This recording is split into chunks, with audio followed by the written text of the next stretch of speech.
I think we have to talk about Nintendo today. I know the whole Mario 35th anniversary announcement is kind of old news at this point, but I didn't have time to make a video about it 2 or 3 days ago when it first broke out, and now I have time, so I'm going to talk about it now. Nintendo revealed a lot of stuff coming out in celebration of Mario's 35th anniversary, and one thing I will say, because you can tell by the title and you can kind of tell by my tone that I'm going to spend a lot of time ripping Nintendo in this video, but I will say Mario is one of the greatest video game franchises of all time. The fact that it's still relevant and popular 35 years later really speaks volumes about how amazing Mario is and how it has been over the past 35 years. I mean, we still get amazing games. Mario Odyssey came out 3 years ago, and it's probably one of the greatest games ever made. So I could say a lot of negative things about Nintendo, and I will say a lot of negative things about Nintendo in this video. One thing I can't say is that they make terrible games, because they don't. Their games are amazing, and that's the reason why people care, why people still care about Nintendo platforms in 2020, when they may not create the most powerful and technically impressive consoles on the market, but they still make people care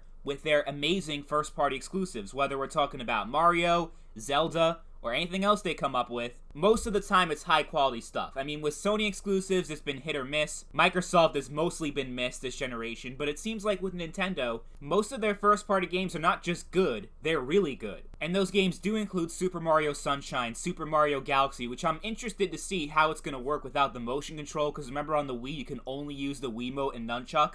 So it would be interesting to see how it would play with just a Switch controller or the Joy-Cons or whatever. I think that would be really cool. And then, of course, we got Super Mario 64, the original, I think the game that defined 3D platforming and set the foundation for it going forward. Definitely one of the most important things to ever happen in video game history, Super Mario 64. So then, what seems to be the problem here? It sounds great that they're remastering all these amazing Mario games for the Nintendo Switch, right? Well, unfortunately, Nintendo couldn't help themselves, and they had to be Nintendo and do some anti-consumer shit by releasing the Super Mario 3D All-Stars, which is the remaster of those 3 games, and put it behind a limited availability, which is something that I never even heard of until now. So Nintendo is always coming up with creative and innovative ways to screw over their customers. Because essentially what this does is give the Super Mario 3D All-Stars and also the Battle Royale, which we'll talk a little bit about, the Battle Royale is going to be exclusive to the Switch Online. So if you pay for the shitty subscription service, you get the game for free. But if you don't have a subscription service, you don't want to pay for that shit, you cannot play it. But even if you do have the subscription, that also has an expiration date. Essentially puts a milk expiration date on a video game, which is just insane. It's completely absurd. Especially when we're in the digital age of gaming, where you can buy any game digitally and you don't have to be concerned about physical copies being sold out, because there's no such thing. It's digital. It's a digital market. There is literally an infinite supply of that game, but Nintendo is artificially reducing the supply by forcing their customers to buy the game before March 31st. So if you do not have the Super Mario 3D All-Stars before March 31st, you can never buy it again. Ever. So if you buy Nintendo Switch for the very first time on April 1st, 2021, April Fool's Day, the joke's on you, because you cannot play Super Mario 3D World. Even if you're more than willing to give Nintendo your $60 to play it, sorry, you're shit out of luck. At that point, your only hope to play that game is to go on eBay or Amazon and you'll see the scalper selling the physical copy of the game for like $500. Or you could just give it a few years and wait for the game to be emulated on PC. I mean, you already can play Mario Sunshine and Mario Galaxy with Dolphin, and you can also emulate Mario 64 on PC, but people don't want to play the game on PC. They want to play it on their Nintendo Switch, and Nintendo's telling them that they can only do that if they buy the game before a certain time, or else it'll get delisted from their store.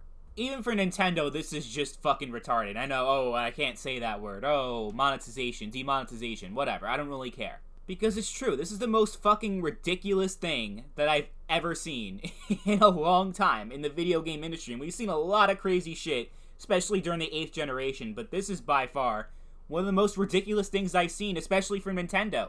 The only thing I can think of that Nintendo's done that's almost as dumb as this is making you do voice chat on a cell phone instead of on the Switch itself. That I still can't believe. In 2020, Nintendo still doesn't know how to implement basic online infrastructure. But as far as the whole 35th anniversary of Mario, it's a scam. Nintendo's doing this on purpose because they think it's going to maximize profits. All the little kids are going to be begging mommy to buy the Super Mario 3D All-Stars for Christmas because they can't even buy it a few months after that. It will no longer exist. So they're hoping this is going to maximize sales and that this is going to become one of the greatest selling games of 2020 because of the urgency of getting the game within a certain time frame. I mean, they sort of use a similar strategy with their amiibos, and especially with the retro consoles, the NES Classic, the SNES Classic having a limited release. But to do that for a game that's being sold digitally, I mean, that's fucking ridiculous. Even for Nintendo, that's pretty low. And as awesome as the remasters look, I think you're all better off not supporting an awful business practice like this, because if you do, then Nintendo's gonna just keep doing it again and again and again because it's gonna make them money, and by you supporting it, you're saying it's okay. So please, if you do not support this business practice, vote with your wallet and do not buy the game.